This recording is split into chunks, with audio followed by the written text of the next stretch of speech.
বন্ধুরা, আজকে স্বপ্নের রান্নাঘরে আমি তোমাদের সঙ্গে শেয়ার করব এটা বাটা মাছের টমেটো পোস্ত। এই যে তার জন্য নিয়ে নিয়েছি বাটা মাছ।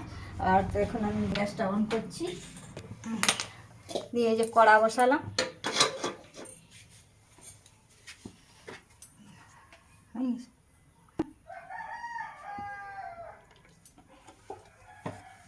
দেখতে পাচ্ছ বন্ধুরা, তেল গরম হয়ে গেছে। এখন আমি মাছগুলো দিয়ে দেবো একে একে।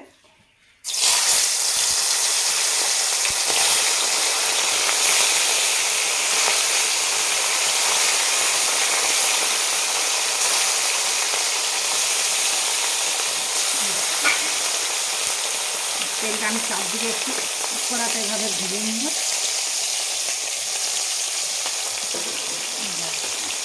এই যে দেখতে পাচ্ছি বন্ধুরা, এখন আমি পোস্তটা বেটে নেবো। তার সঙ্গে একটা শুকনো লঙ্কাটা একটু আমি সেদ্ধ করে নিচ্ছি। নিয়ে এই যে পোস্তটা দিয়ে দিচ্ছি। এই পোস্ত দিয়ে দিলে একটা শুকনো লঙ্কা আর পোস্ত একটু বেটে নেব। দেখতে পাচ্ছি বন্ধুরা, মাছ ভাজা রেডি। মাছগুলো আমার লাল লাল করে ভেজে নিয়েছি। এখন আমি মাছগুলো তুলে নেব।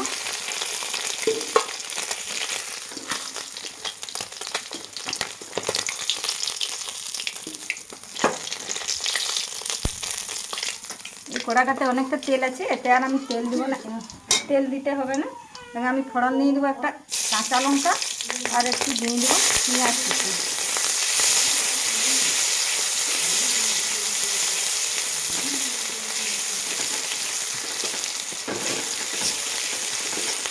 পেঁয়াজটা ভাজা হয়ে গেছে। এতে এখন আমি একটু এই টমেটোগুলো কেটে রেখেছিলাম ওগুলো দিয়ে দেবো।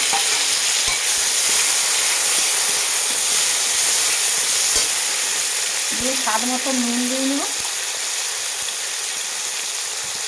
আর দিয়ে দেবো আমি হলুদ। এটা ভালোভাবে টমেটোটা ভালোভাবে নাড়াচাড়া করে নেব। একটু ঢাকা দেবো।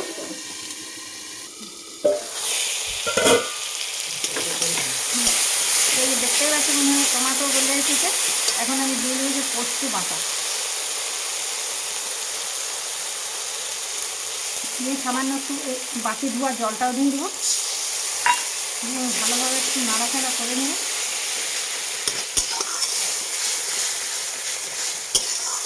দিয়ে যেহেতু পোস্তটা এখন দিলাম একটু ফুটবে, তার জন্য আমি আর একটু জল দিয়ে দেবো।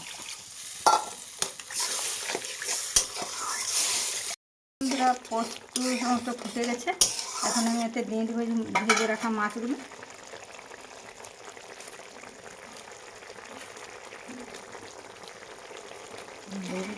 একটু নেড়ে নেব।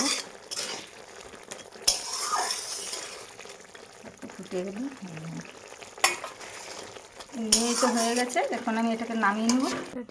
তো এই যে দেখতেই পাচ্ছ বন্ধুরা, বাটা মাছের টমেটো পোস্ত কি সুন্দর কম সময়ে রান্না। তো এই রান্নাটা যদি তোমাদের ভালো লেগে থাকে তাহলে একটা লাইক একটা সাবস্ক্রাইব করে দেবে।